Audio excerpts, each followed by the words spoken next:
Hi, Kat here for Lightwave Digital.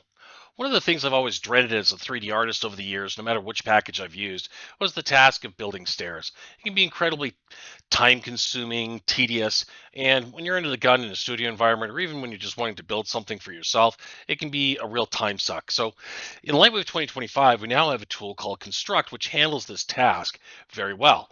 So it has the ability to work in both Lightwave Modeler and in Lightwave Layout. But in the case of Lightwave Layout, there are two methods making use of it.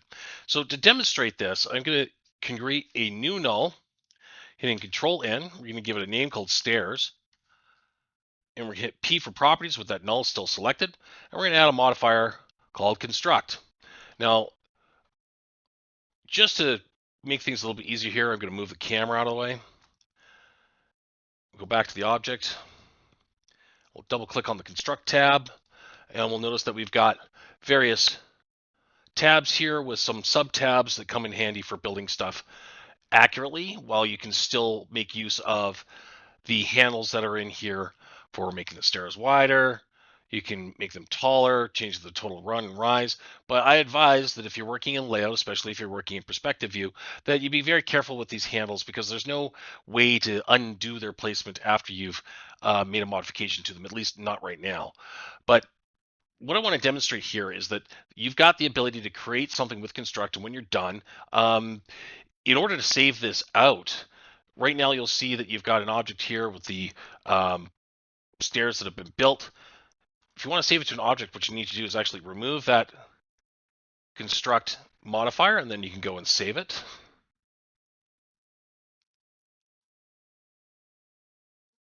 Okay, and you're good to go. And the other way to create the stairs is through the Procedural system. So again, we'll go and create a null and add the procedural geometry modifier. Bring up the node editor for this, and we're going to need two tools. So the first one obviously is Construct,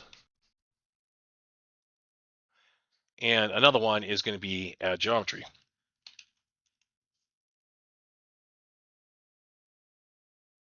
Right, so we need the result of the Add Geometry to go into Procedural Geometry, which brings it out to realize it in Lightwave Layout. And then of course, Construct needs to be connected to the proper input on Add Geometry, and then we can open up the actual numerical panel information tab and start working with our object. Now, in this particular case, what we can do is we can straight save out. And you notice that when I mouse over the drop-down box for this object, it actually changed it from just being a simple null into an actual piece of geometry. Now I can save this out directly without having to remove the procedural geometry tab. In fact, if you remove this currently, this is a bug, but if you remove this, you'll actually crash layout, but you don't need to worry about that. You can actually save it out direct. You don't have to remove the actual item, because in the other method that I just demonstrated before this one, if you go to save it out, all you're going to save out is a null, and that's all you're going to get because the geometry is being generated completely in the construct modifier, and it doesn't actually have any information other than that construct modifier having been there, and then you save it out. It would be a scene saved parameter. So if you wanted to load that in again, just as you had it without saving out the object, you'd have to go File, Load Items from Scene, and then load that particular object item, and it would remember the construct modifier being on there plus its settings. But now that we've kind of got that covered, we can take a look at what kind of other additional options are in here. These little squares that we've got on top of each stair are a method of quickly adding a platform. So you can add one. You can also take it away by clicking the X. You can do this pretty much anywhere. And once you do that, you'll also notice that the top stairs of your run of stairs will have a plus or minus button on them. So you can remove the stairs, add another platform, and you can do things like add additional stairs, and so on and so forth. Now, depending on where you click, you might encounter some issues. So we need to make sure that we build this thing in the proper way, always paying attention to what you're clicking. so you don't miss and create a platform under a stair and then try to build a stair on top of a platform. Now, while we're going to go through these tabs individually in just a moment, I want to stress that the power behind Construct is these wonderful tools, yes, but the ability to work with a preset shelf. So now we can actually go and create all kinds of different shapes.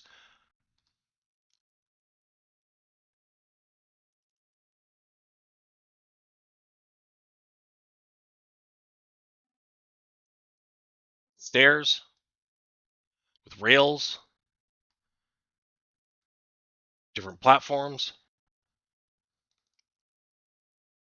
and we can load and save them at will.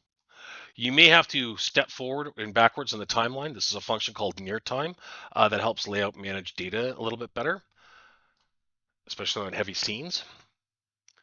So if you don't see an update just right after adding a preset or saving one out or whatever it might be, just step through the timeline using your left and mouse arrow keys or left and right arrow keys on your keyboard, and you can get your geometry to appear as it should. So now that we've got that understood, let's take a look at some of these other tabs. Now under main, this is where you control your steps. There's a couple of functions here. There's the total rise of the entire structure, of course. There's the run, which based off of other parameters will start adding in additional posts and of course stretch things out properly.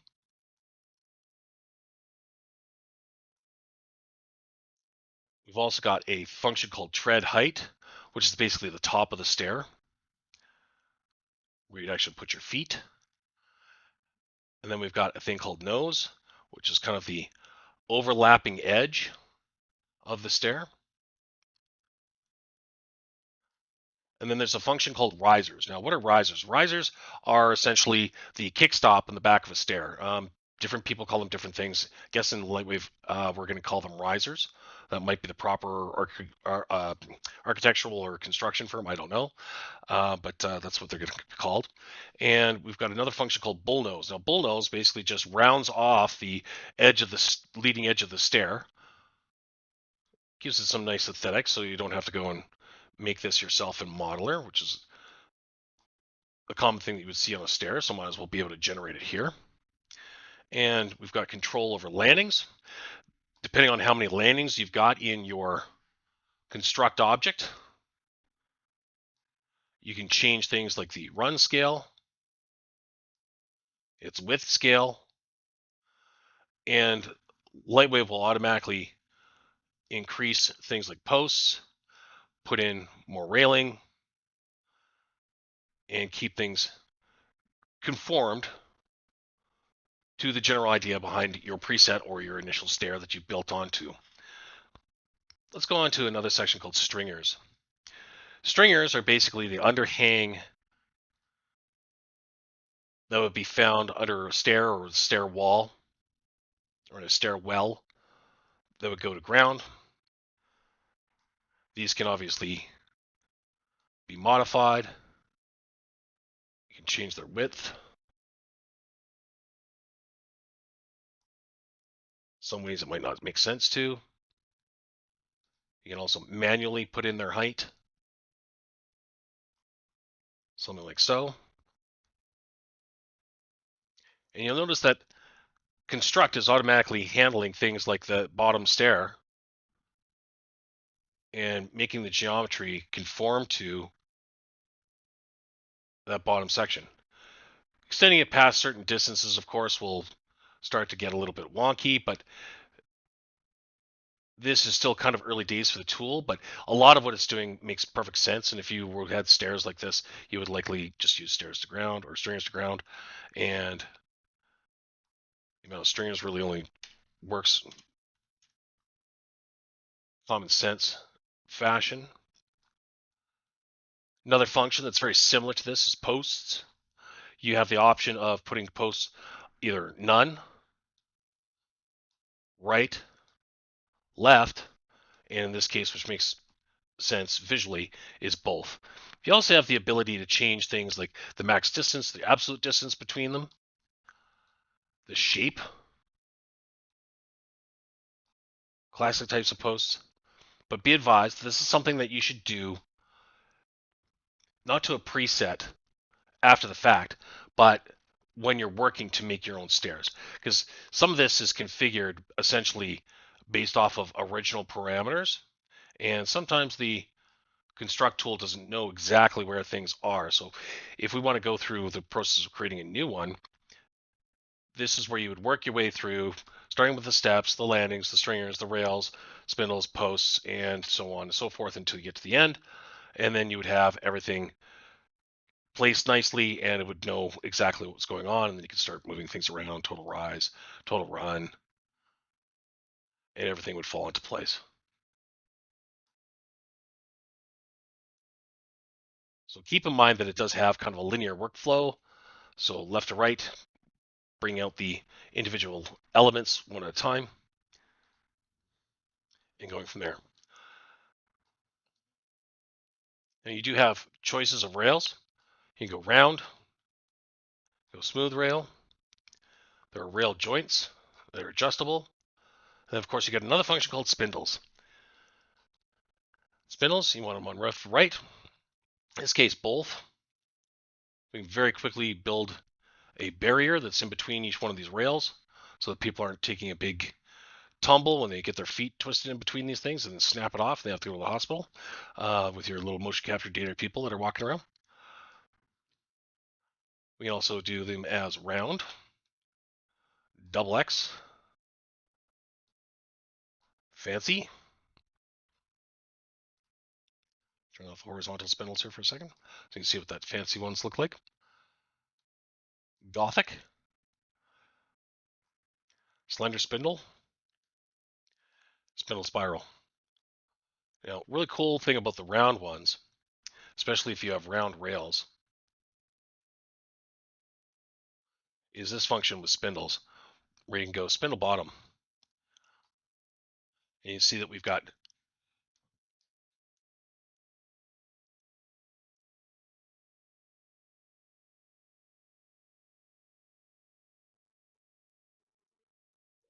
reoriented here.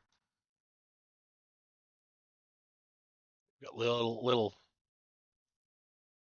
flange edges on the bottom of each one of those.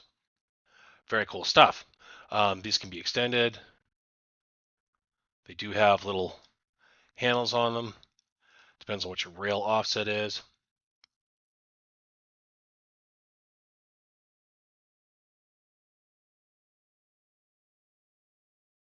Very cool stuff. And you'll notice that these will all be evenly spaced out.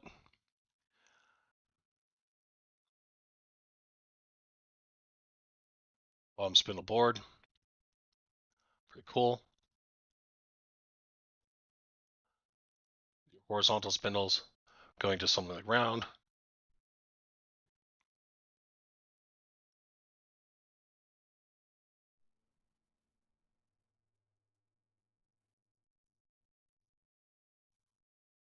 Very cool kind of railing look. I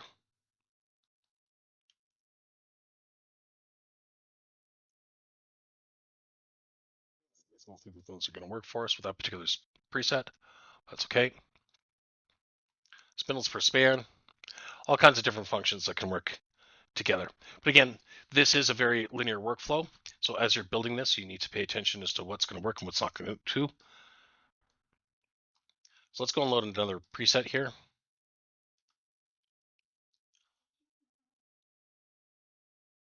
Right. In this case, we've got a nice staircase with little glass sides on. Fantastic.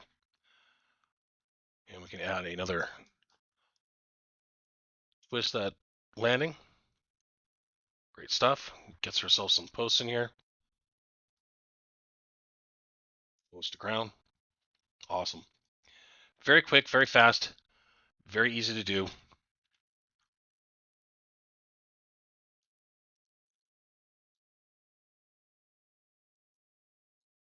And remember, in this particular case, because we're working with the procedural geometry nodes, you can add more stuff to this geometry if necessary procedurally, and then we can just save this directly out.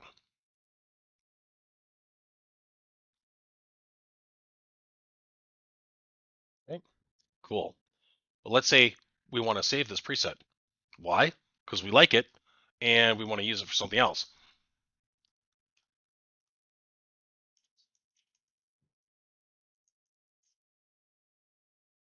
Gauge VPR here really quick. And we'll go preset, place image with VPR. Boom, there we got a preset. So now I can blow this scene away. Go and add null.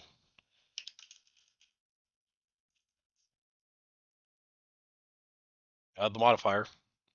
Don't need to go in, do it through nodes if we don't want to. We can just go to construct, open that shelf. Last well. And boom, we've got our pre-constructed, ready to go stairwell. Now, in the next segment, we're going to jump over to Lightwave Modeler and we're going to expand on how powerful this preset system is. Continuing on, let's take a look at Construct in Lightwave Modeler. Here we have Lightwave Modeler open, and if you do not have a tab here called Create with a Construct button under here, no worries, it's just because I use a different preset than most people. I actually highly recommend using what I do, which is the studio production style presets, and then add tools as necessary. Makes more sense from a workflow standpoint. And then if you need to find the construct tool, just search in the search bar and add construct and just drop it into a menu location that makes sense for you. I recommend putting it under the primitive section of the create tab. Let's go and enable construct here, and we can see that we've got a very similar look to what we had when we activated these tools in the modifier stack for objects, either through the construct tool directly or the Procedural version in layout. But in order to activate the tab with all of the stuff in it, you need to hit N, and then you've got the functions that are in here that can give you additional control. Tools all work very much the same. You've got the ability to stretch your stairs out a little bit. Be advised, though, that this can get very unwieldy just because of the way that it works in perspective view. Do not pass the stretch or the width tool past the axis on the opposite side, because it will go into infinity and you'll have to go into this width and change the number manually back to something that's positive in this side. Okay. So now that we've got those kind of caveats done, we can go and add things like a platform. We can remove that platform. We can change its location. We can rotate the platform, add more stairs.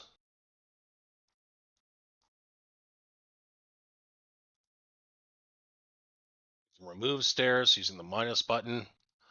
That's there. And of course, at all times, we've got the ability to change the total rise, the total run distance. We can drop this down. We've got controls that are going to be exactly the same as what we had in the Lightwave layout, either in the Procedural system or under the construct tool directly. Now, again, let's say we like this set of stairs. We can save this, right?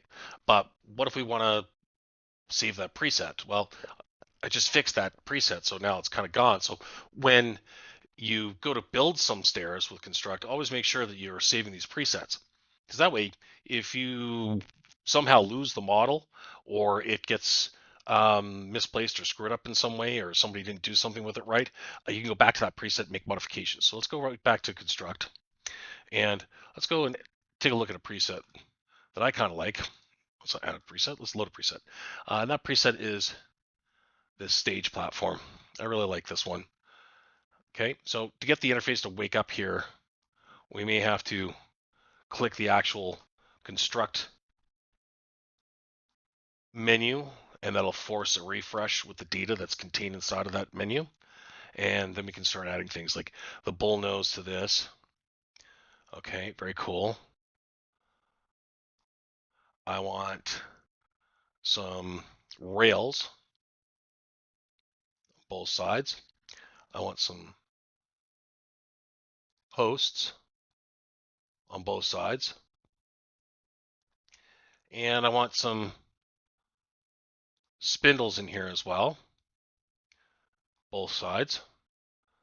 And boom, I've got something that basically gives me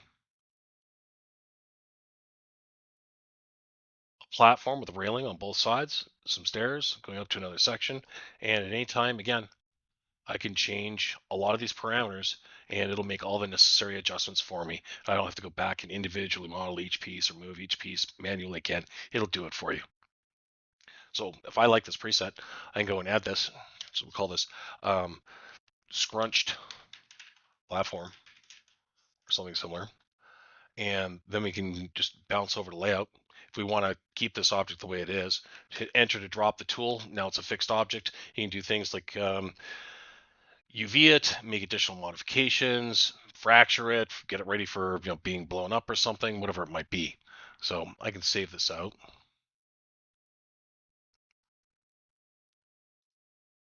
Stairs modeling. Okay. Actually, I should delete that first layer. Let's get rid of that. Legs. Put it over here. Save that object again. Okay. So I'm going to send this object to layout, but now I'm going to also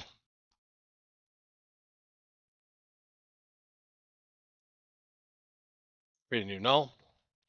Stairs scrunched.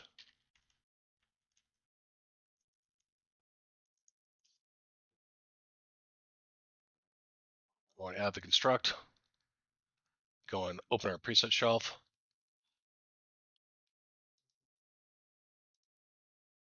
Stairs scrunched. Boom, load it, and I should basically get the exact same object next to my fixed object through the construct tab. So let's move this tool off to the side, and you can see that the construct version, before I scrunched it down, and the preset before I saved it, it's pretty much the same. But now I've got the ability to do things like this, total rise, move it around, save back over top of this preset, whatever it might be. So the power of this tool really is the presets. So once you've got something in there that you like, just delete this. Let's go back to the VPR. Was my stairs scrunched?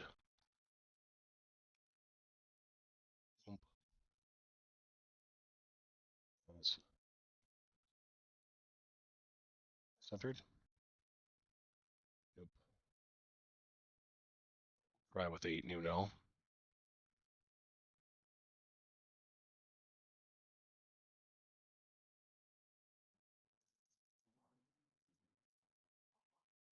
I might just be zoomed in too much. Let's go add the modifier.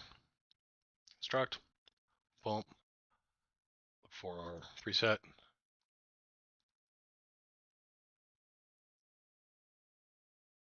It. Zoom out. There we go. Give yourself a good spot to do a snapshot with VPR here. And then we've got a preset. So we're going to place that image with VPR. Boom, boom. There it is. Okay, so anytime we want to load that preset up, if we don't want to go back to that original object, we can. If you're just mocking stuff up in a really, really fast way, and then you can go and commit. Building a huge amount of these out in Modeler, especially if you're working with other objects, really, really handy. But if you need to place stuff in layout and be able to modify it, based off of a relative position of another set piece. You can do that in layout as well, either using the direct construct tool in the modifier tab or through Procedural, and then of course save the preset and it'll be able to be modified or loaded into Modeler, and then you can go and make additional adjustments. So that is the construct tool in Lightwave 2025. Very, very handy, extremely powerful, and it demonstrates the power of preset shelves with these types of tools. We'll be seeing more of this in the future in the Lightwave 2025 cycle and beyond. All right, thank you for watching.